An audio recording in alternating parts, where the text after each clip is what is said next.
দর্শক, আমি কিন্তু আবারও বলছি যে এরা কিন্তু স্বেচ্ছাসেবক, স্বেচ্ছাশ্রমের মাধ্যমে এই রাস্তার দুই ধারের জঙ্গলগুলি পরিষ্কার করতেছে। মূল উদ্দেশ্য হয়েছে যে এই জঙ্গলের মধ্যে মশা বংশবৃদ্ধি করে, প্লাস ওই সাপগুলি লুকিয়ে থাকে। এই দিক দিয়ে আমাদের লোকজন চলাচল করে, বাচ্চারা স্কুলে যায়, হঠাৎ করে একটা সাপ রাস্তায় বের হয়ে যেতে পারে, জানি তা না যাইতে পারে। এর জন্যই আমরা মূলত এই জঙ্গলগুলো পরিষ্কার করে দিতেছি। তো আপনারা সবাই দোয়া করবেন এবং আমাদের জন্য এই শেয়ার করবেন, শেয়ারের মাধ্যমে আমাদেরকে উৎসাহ দিবেন। এই রাস্তাটা একবার বাইরে করা লাগবে, এই যে সাইড দিয়ে। যাই হোক, আমরা সবাই এই কাজে আছি, স্বেচ্ছাশ্রমের মাধ্যমে এই কাজগুলো হচ্ছে। আপনারা সবাই দোয়া করবেন এবং শেয়ারের মাধ্যমে আমাদেরকে সহযোগিতা করবেন, উৎসাহ দিবেন। আমরা আর কিছু চাই না, আপনাদের দোয়া থাকলে বাড়াই হবে ইনশাল্লাহ। তো এই যে আমাদের লাঠিয়ালা আলিম ভাই, সেই সাথে এই যে আমাদের প্রত্যেকটা সদস্যই খুব আনন্দের সাথে, আমাদের লোকগুলো খুব আনন্দের সাথে কিন্তু কাজগুলি করতেছেন। এবং মোটামুটি আমরা যে টার্গেট নিয়েছিলাম, এই জঙ্গল অলরেডি আমাদের পরিষ্কার হয়ে গেছে। তো আমরা রাস্তায় যারা যাতায়াত করতেছে তারাও প্রশংসা করতেছে। এই গাছগুলি কারো না কারোর দায়িত্ব নিয়ে করতে হবে।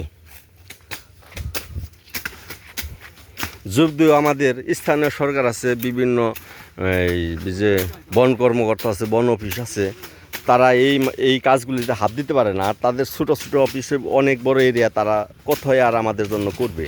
যাই হোক, যদি আমরা এইভাবে সকল এলাকায় বিভিন্ন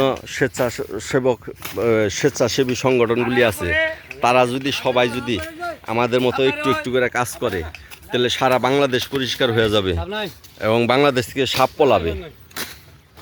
এই যে আমাদের তারা কিন্তু আগে বাইরে দিতেছে, যদি কোনো কিছু থাকে জানি পলাইয়া যায়, যদি সাপ টাপ থাকে।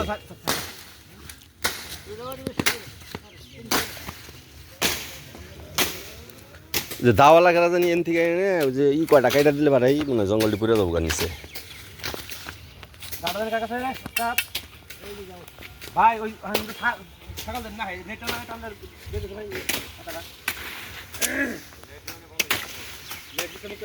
আমরা আজকে ওইদিকে যাবো না তো বাবা, আজকে ওইদিকে যাবো না, কালকে। আজকে এই যে খালি ব্রিজের দুইটা দিলেই আমাকে শেষ। এই দেখেন কত নিচে নামছে আমাদের সংগঠনের সাধারণ সম্পাদক, যিনি আমাদের সুলতান সাহেব।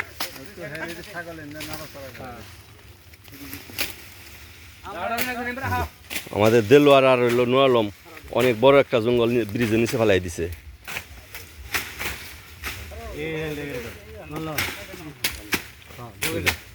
কি কি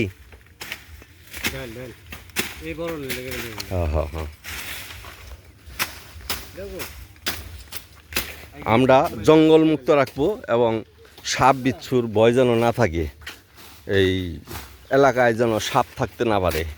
তারপরে বিষাক্ত পোকামাকড়, ভয়ঙ্কর পোকামাকড়গুলো যদি না থাকতে পারে। এটা কিন্তু আমাদের ওয়াজ করেনি, উনি একজন রাজমিস্ত্রির ঠিকাদার। আজকে একটু সময় পেয়েছেন, বৃষ্টি ছিল, কাজে যায় নাই, ওনারাই উদ্যোগ নিয়ে আজকে এই রাস্তাটা পরিষ্কার করে গেলেন। ওই যে আমাদের আনোয়ারও কিন্তু একজন রাজমিস্ত্রি, উনিও কিন্তু এই যে কাজ করতেছেন। এই যে আমাদের প্রত্যেকেই, এই যে উনি একজন রাজমিস্ত্রির ঠিকাদার, তো এই যে উনি রড মিস্ত্রির ঠিকাদার। আমাদের যিনি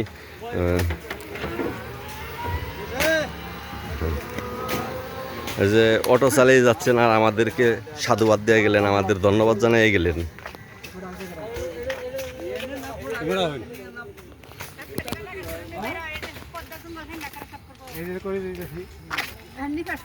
কি ভাবি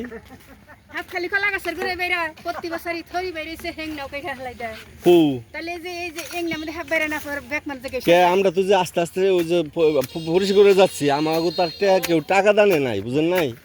আমরা আমাদের মতো করে আস্তে আস্তে পরিষ্কার করে যাবো।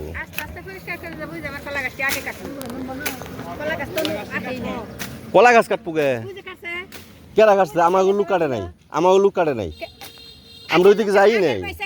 ওখানকার বেশি আজকে আগের বাসা আমরা না না অন্য বাড়ি হ্যাঁ নন্নবাড়ি আমরা কামি করলাম আজকে আগের বেশে ফলার শাকারছে আজকে যে কারা করলো আজকে তো যাইনি আমরা তোকে বলে আসলাম রে ভাই আপনি তো আজব কথা কইতাছেন ওই যে যারা পাশ জাগ দিছে তাদের জিগাইন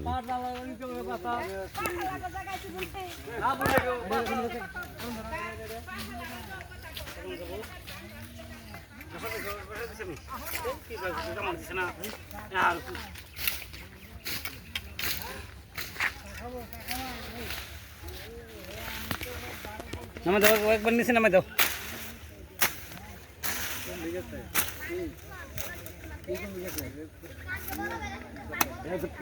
দাও দে না না না দাও দে খুব দে নলাম দাও তো একটু এনে দেখ দাও দে খুব দে মোটা ডাল ওটা আমাদের একবারে ও যে তারা নেই দাও দে দেখুন আগে